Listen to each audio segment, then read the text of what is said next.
everybody and welcome. I am so glad that you're here. Today I'm going to share with you lots of homemade fertilizer. I know that we love to go and do something that is good for our plants, and before you go crazy buying lots of stuff, first listen to this because there's lots of things that you can do to help your plants that you already have at your home. So go ahead, get your pen and pencil, and let's get this party started.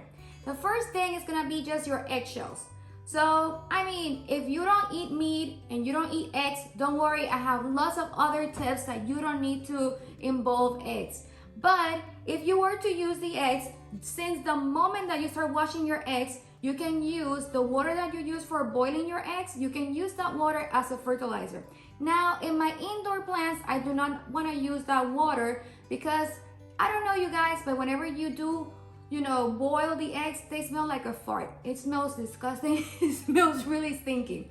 So if you do use that indoor plants, it's gonna be smelling. So if you're gonna be using that, what I do is I either pour it in the water outside in plants that I have outside instead of putting it in the sink. So instead of trashing that water full of minerals, go ahead and recycle it and use it for plants outside. If you do have plants outside or in your balcony and stuff like that. Also, you can use any other water that you're using for boiling your broccoli, your carrots, your potatoes, whatever, you name it. Any vegetable that you're using, even also your rice, you can use that water and put it then outside, for watering your plants. If you can put it inside as well if you want to, but it's gonna have a smell. Now, don't use water that it has lots of different, spices and sugar and stuff like that, because you're gonna be attracting lots of bugs. So instead of helping your plant, you're gonna be damaging your plant because you're attracting lots of insects and lots of, things that are gonna be eating also your plant.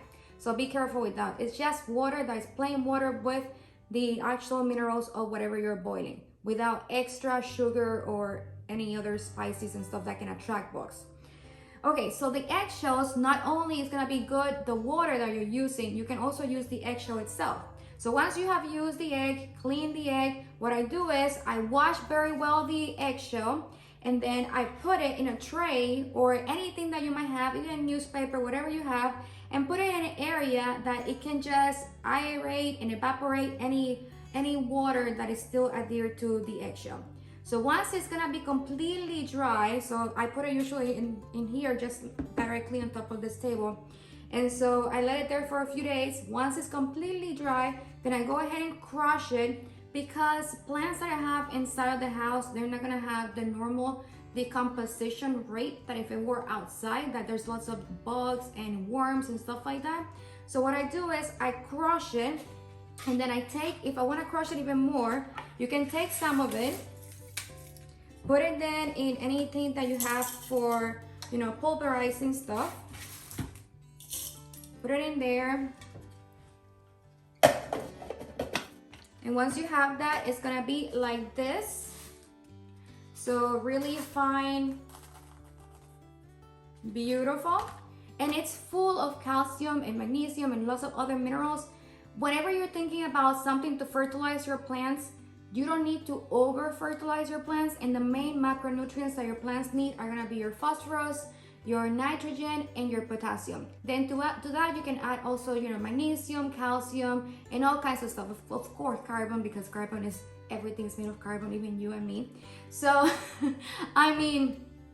whenever you want to fertilize your plants, don't over fertilize your plants. But of course, plants that you have indoors, they do require a little bit of extra boost of energy because they don't have the bugs and stuff that we have outside, and taking all that beautiful sunlight and everything that we have from outside. So we need to help them a little bit. So I might fertilize my plants, let's say once a month. So not too much. Many people do it like twice a week. I don't understand that. But you don't want to over fertilize her, because it's just like you and me. If I drink too much vitamin A, and while I'm pregnant, I can damage my baby, because vitamin A, retinoic acid, can also damage the DNA of how your growth, and you can have abnormal limbs in different places, right? So the same thing happens in here. And you might be later on like, why is it that my plant is growing abnormal? And it's because you are over fertilizing it. So once you have pulverizing your eggshells, you can just take your eggshells.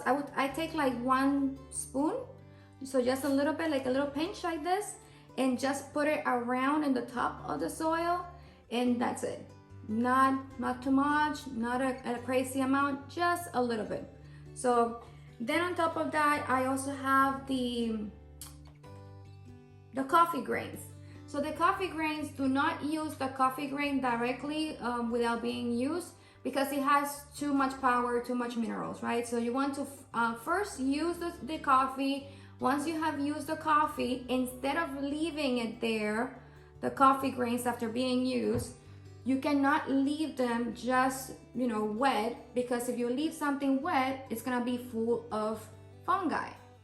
And so that's not gonna be good for your plants or your soil, because you're gonna be attracting then lots of fungi in there into the plant, and then it can damage the plant itself.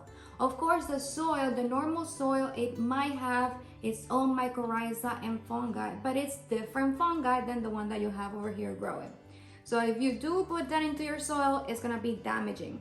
So what you do is, after you use your coffee, you take the grains that are all in there wet and used, you take them out of your coffee cup, and then you put them back again into a tray, a plate, a bowl, whatever you have. Paper foil, newspaper, magazine, whatever. And then put it in an area that it can dry out. I don't have, my father puts everything outside in the balcony. I don't have a balcony right now, and if I were to put it outside, I know that the birds are gonna go crazy taking it, because we do have a table that I can put it outside, but I know that the birds are gonna be attacking it. So what I do is I put it in this table right here inside the house, and it aerates by itself nicely.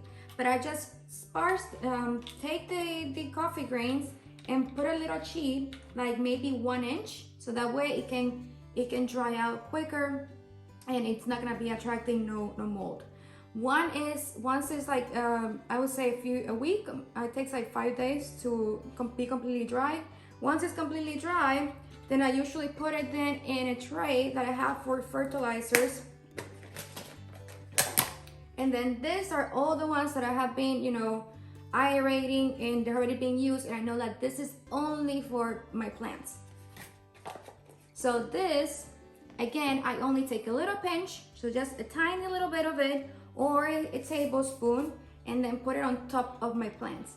That's it, not that many, not that much. And I always try to follow the whole thing about the whole natural system.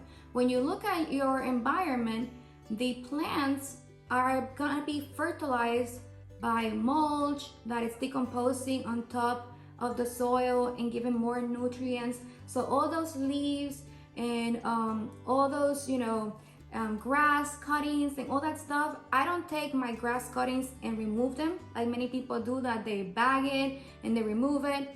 No, that is really good for your soil. So now we're talking a little bit more about outside. Outside, what I do for my grass, after it's been cut, all those grass cuttings, they stay exactly where they are, because that's actually nutrients and like directly free mulch for your grass. So your grass is gonna be more greener, more richer, all good. If your grass is not growing in between weeds, it's not a natural, system. But the more weeds it grows in between it, the more pollinators you're attracting, the better it will be then for your environment. That means that it's a rich soil. You want to have a good soil. The most important part is to have a good soil. So that is another thing. Use the normal mulch. And so if you look at the environment, usually during the winter months, so right before winter, in that season of October, November, so we're talking about autumn. In autumn, all the leaves fall down, and it makes a nice carpet protecting the environment, right? So at that point, you're gonna be having lots of leaves that fall on the ground, or wood chip and mulch. So I use for the environment outside, I use wood chips and mulch and stuff like that to protect the plants, and also for the soil to not evaporate, and also to have a barrier also for weeds growing in the plant. So the mulch is really great. That's a good fertilizer for your plants from the outside. But inside the house, for your plants, you're not gonna be using that wood chips or that mulch that is with wood, because the rate of how everything decomposes inside the house is completely different because you don't have those worms and stuff that you would have in the mycorrhiza that you have outside. So what I do use is leaves. So you see this bag over here. This bag is full of rose petals, I don't know, dandelion. I have here leaves from eucalyptus. I have leaves for my mimosa, the mimosa trees are around here, the clovers, so all kinds of stuff. So I take them, some of them I use them then as a potpourri, or I use them also as, you know, for teas and stuff like that. But I also keep a whole bunch in here in this bag, and this bag is only for my plants. So I take then whatever I have here, and I just make always like a little layer on top of my plants. Just sprinkle a little bit of them on top of the plants, and just giving them a little bit of extra carbon mass for it to, you know, decompose, and for it to keep on, you know, having more nutrients. Because it will decompose this very quickly, but it will not decompose anything that is like wood, right? So leaves like that you can also use on your plants. And if you have like basil that I have over here, I use basil a lot. It's really good also for insects. So that way you don't have any gnats and stuff like that. But you know that I always tell you guys that if you have plants at home, always use one of those forks to aerate the soil on the top, just in the plants that you have inside the house. Outside the house, you don't have to worry about that. Okay, so we got those. Also the soil. Another thing that's really important is the soil. So first of all, whenever you're gonna be planting your, you know, anything in your pot, in a pot inside the house, if you can use soil that you already have inside the, and you know, around you, soil from the outside, then use that. Because when you go into a center to buy soil, haven't you look at those big mountains of soil that they have, and then they have been there for months, even weeks, who knows how many days, and you don't see nothing growing in it. There's no weeds growing in it, there's nothing growing in it. So that tells you that that's not a good soil. If you have a soil from here, I have a little mountain over there, it always grows grass on top of it within a few days, or weeds start growing on top of it. That tells you that that's a good soil because it's growing stuff. It grows quickly.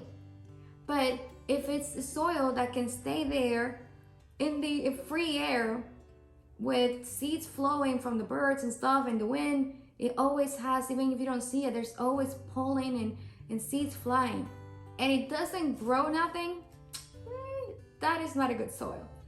But of course, if you're in an apartment and you're in an environment that you do need to buy soil, then go ahead, buy a bag of soil, and you know, not the one that is exposed like that doesn't have nothing, and you know, use it, and then you know, add to that all the ingredients that we're saying in order to keep on, you know, fertilizing that soil. Okay, but the soil is important to have a good soil. My soil that I for the pots that I have over here are soil that I have got from the environment outside, from the soil from outside. Every time I dig something and I put it then in the little mountain that we have over here of soil, and you know, in the inside I always can find in the middle, there's always soil. I use that. So some of my pots, they have also worms, earthworms, and that's okay because they're just gonna be destroying and decomposing anything that is in their carbon matter and making them more nutrients. That's why many people buy the worm juices. So worm juices is just the poop and the pee of worms. So that's great. If you can buy that, that's also really good for adding to your soil. And it doesn't stink. It doesn't have a big smell. You know, just put a little bit into your soil, really good. Okay, so we got that. Let me check here what I have. Also, another thing that you can use is banana peels. So the banana peels, you can take the banana peel and crush it, and then put it in a container of water. It can be like just one banana peel per a gallon of water, and just shake it in there, leave it for 24 hours to, you know, soak in, and then drain out only the water, and you can use that water then to water your plants, and that adds lots of potassium to your plant. Also, it has some nitrogen, it also has some phosphorus, but especially lots of potassium. So I have used that before, but because even the banana peel is high in fructose, it also attracts ants. So I don't use it as much. I would say every 2 or 3 years I might do something like that, but I don't use it because I don't want to attract ants into the house. So that's anything that can be sugary, I don't use it in my plants. Then another thing that you can use is baking soda. Baking soda is really good. Again, just 1 tablespoon or a pinch in a gallon of water. So whenever you're watering your plants, add a little bit of baking soda, really good for your plants. Hydrogen peroxide, the same, just 1 tablespoon or 2 tablespoons per gallon of water. So you can see always it's just only a little pinch. You don't need to put too much to it. And then the tea bags. So if you're doing your black tea, your pomegranate tea, your green tea, whatever, chamomile tea, whatever tea you're making, the tea bags, again, you can use them. So don't overuse it. So what you can do again is take your tea bags, open them, and then put them again in a sheet like this, let them dry.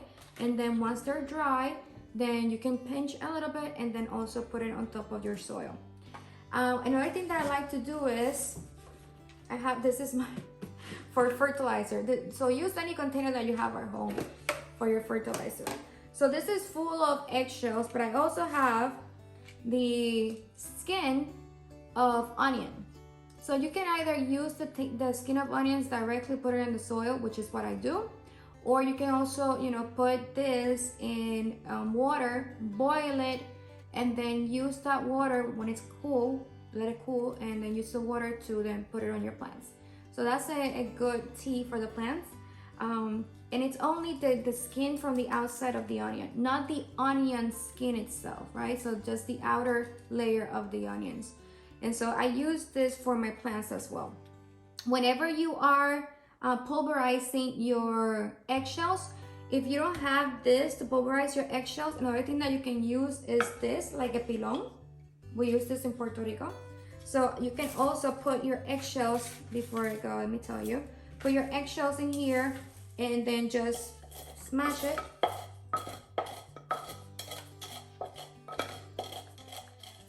And they get really fine, really good.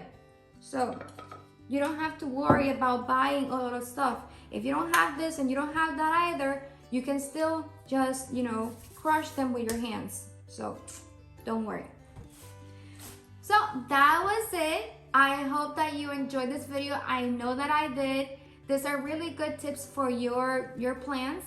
So I hope that you can implement some of them into your plants as well, and that your plants get super happy and grow amazing. I love you all so much. Thank you so much for joining in. Thank you for being so awesome, being part of the community. If you haven't subscribed yet, go ahead and subscribe to our channel, like the video, and also share with your friends and family. I'll see you again next Tuesday. Bye.